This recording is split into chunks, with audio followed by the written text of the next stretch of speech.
কোনো ঘরে দেখা যায় স্বামীরা কন্ট্রোল করতে চাচ্ছে, কিন্তু মেয়ে বা স্ত্রী কন্ট্রোলে থাকতে চায় না। স্বামীকে বলে তুমি বেশি হুজুর হয়ে গেছো, বেশি বেশি হুজুর হয়ে গেছো। এই যুগে এগুলো চলে, এটা আধুনিকতার মডার্ন যুগ। এই করতে করতে আমার স্ত্রীকে আমি এসব করতে দিব না। ওর ক্ষমতা আছে, করবে, করলে ওকে আমি তালাক দিয়ে রেখে দেব, শেষ, সোজা কথা।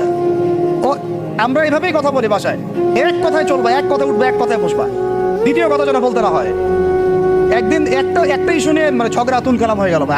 আমি রাগ কন্ট্রোল করতে পারলাম না। বলছিলাম যে হাত মোজা ভালো করে পড়তে, হাত মোজা, হাত কথা বলার সময় দেখেন যদি আমি হাতে ভাবে উঁচু করি দেখা যায় এতটুকু।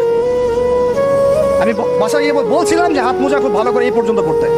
এইটুক নিয়ে মনে হয় আমি 10 মিনিট ছাড়িয়ে দিয়েছি, মানে বকা দিছি আর কি। একদম মাথা নিচু করে শুনছে, একটা কথা বলেনি। আমি আমার পরিবারকে ঠিক করলে কেন আমার মানে স্ত্রী বাইরে যাবে, কিভাবে যাবে?